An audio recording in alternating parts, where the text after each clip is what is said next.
Disney's Pinocchio with Red Dragon Blaze.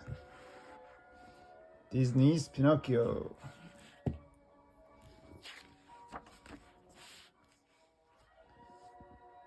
Once upon a time, in a quaint little village, a beautiful wishing star shone brightly in the evening sky. A cricket named Jiminy wandered around along the village streets. He spotted a lighted window and went inside. Jiminy Cricket looked around, amazed. He had stumbled on a woodcarver's shop full of fantastic clocks, cute little music boxes, and shelf after shelf of toys. The shop belonged to a kind old man called Geppetto. Jiminy watched Geppetto took his paintbrush and carefully painted eyebrows and a mouth onto a small wooden puppet. Figaro, his cat, and Cleo, his goldfish, watched as he worked. "I have just a name for you," Geppetto said when he finished. "Pinocchio." He took Pinocchio on a little walk round his shop, balancing the puppet on his strings. Later, Geppetto and Figaro climbed into bed. Geppetto gazed out of the window, looking up at the sky. "It's the wishing star," he cried. Then he made a wish. As Geppetto slept, he dreamt about his wish. He had wished that Pinocchio might be a real boy. Suddenly, a brilliant light filled Geppetto's room. It sparkled and grew into the beautiful blue fairy. "Good, Geppetto," the fairy said. "You deserve to have your wish come true."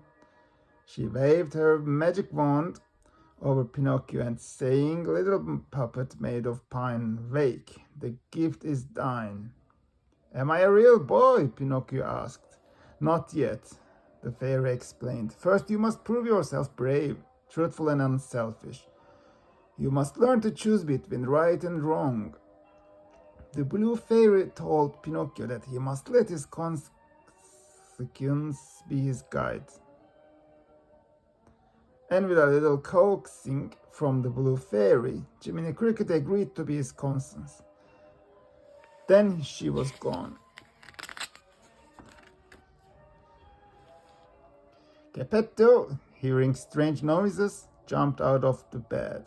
When he got to his workshop, he saw his little puppet dancing and singing.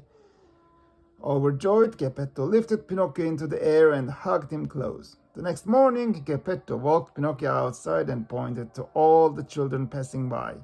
"They are going to school," he explained. "Now that you are a little boy, you must go to school too."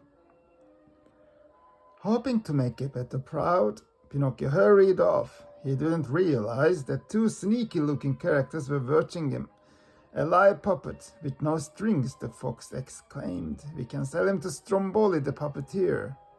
The fox tripped Pinocchio with his cane. "I am J. Worthington Fallfellow, but my friends call me Honest John," he explained. "And this is Gideon," he added, pointed to the cat standing next to him. Pinocchio looked up at Honest John. "I have to get to school," he explained. Honest John convinced Pinocchio that school was a waste of time. "Come with us," he coaxed. "We'll make you a star." Back at Geppetto's workshop, Jiminy Cricket hurried into his coat and hat and ran out of the door to follow Pinocchio to school. He saw Honest John, Gideon, and Pinocchio heading down the street in the wrong direction. Soon Jiminy Cricket caught up with Pinocchio and tried to change his mind, but it was too late. Honest John had convinced Pinocchio to go on stage.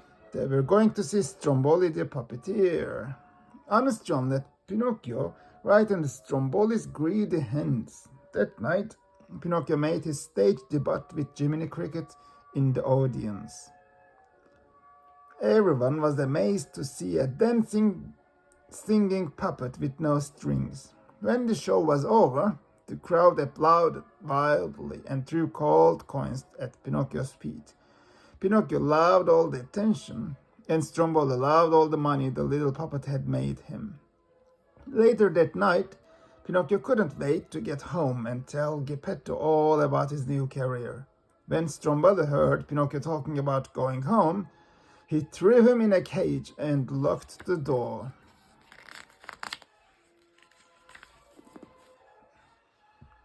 As Pinocchio cried and called out for Jiminy, the cricket sneaked into Stromboli's wagon. Jiminy couldn't believe his eyes when he saw Pinocchio locked in a cage. As Jiminy was trying to free Pinocchio, the blue fairy appeared. When she asked Pinocchio why he hadn't gone to school, Pinocchio told so many lies that his nose grew. Realizing what he had done wrong, Pinocchio promised that he would never lie again. The blue fairy agreed to give him another chance and set him free before disappearing once more. Jiminy and Pinocchio jumped down from the cage and ran home as fast as they could, knowing how worried Geppetto would be. He had been out all night looking for Pinocchio. In a nearby tavern, Honest John and Gideon were meeting with a desperate little coachman who had an evil scheme to lure boys to Pleasure Island. The coachman promised Honest John and Gideon lots of money if they would help him find some boys. Soon, Honest John and Gideon were back on the streets, where they spotted Pinocchio.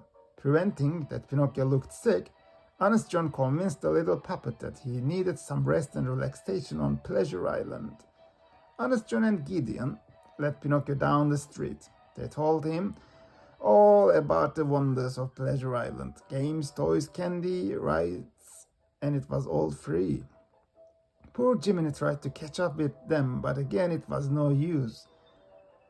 Outside the village, Honest John turned Pinocchio over to the coachman. Pinocchio climbed aboard a stagecoach filled with boys. The coachman cracked his whip, and off they went to Pleasure Island. The stagecoach raced through the countryside, pulled by several scared-looking donkeys. When the boys arrived on Pleasure Island, they could hardly believe their eyes. There were fairground rides, lots of treats, and no grown-ups around to tell them what to do. The boys could be as naughty as they liked. Pinocchio soon made friends with a boy named Lampwick. If my mother could see me now, she'd have a fit, he explained to Pinocchio, who was about to sample some sugary treats. While Pinocchio was busy getting up to mischief with Lampwick, Jiminy Cricket thought it would be a good idea to explore the island. He came upon the coachman, giving orders to his men, shut the doors and locked them tight. Jiminy knew he had to find Pinocchio right away. He saw a light in the pool hall. There he found Pinocchio and Lampwick playing pool. "You are coming right home with me," Jiminy cried. Lampwick laughed. "You are taking orders from a grasshopper?" Poor Pinocchio was caught between his friend and his conscience. On his way back out, Jiminy saw the coachman and his men putting donkeys in crates. "You boys will bring me a nice prize," the coachman smiled. Jiminy realized that the donkeys were actually the boys of Pleasure Island. Jiminy ran back quickly to warn Pinocchio, but it was too late. Lampwick had already changed into a donkey and was charging around in fear. Poor Pinocchio stared in horror as he sprouted his own set of donkey ears and a tail. "Quick, we have got to get out of here," yelled Jiminy. Pinocchio and Jiminy Cricket raced across the now deserted island, leaving the coachman and the poor donkeys behind. They climbed up the cliff rocks and jumped into the sea. Exhausted, the pair finally reached the shore and headed for home. But when they arrived, Geppetto was nowhere to be found. A dove flying overhead dropped a letter for Pinocchio. The letter said that Geppetto had gone looking for Pinocchio and had been swallowed by a whale named Monstro. Pinocchio and Jiminy headed back to the sea. At the bottom of the ocean, they began to search for Monstro. Pinocchio and Jiminy asked every fish and sea creature where to find Monstro, but no one would help them. After searching everywhere, and after asking every fish under the sea, suddenly Pinocchio spotted Monstro just as the monster was waking up. Meanwhile, deep inside Monstro's belly, Geppetto was hoping for a miracle. There isn't a fish left, he explained to poor starving Figaro and Cleo. If the monster doesn't wake up soon, I'm afraid we are done for. Suddenly, Monstro started to swim. He was ready for lunch. He opened his gigantic jaws and sucked in an entire school of fish, and Pinocchio along with them. Pinocchio and the fish swam down the whale's throat and into his giant belly. When he got there, Pinocchio found himself in the arms of a very happy Geppetto. We must get out of here, Pinocchio said. But how? The Pinocchio had an idea. He began chopping up furniture. We'll start a fire and make lots of smoke, Pinocchio said. Then Monstro will wake up and sneeze us out.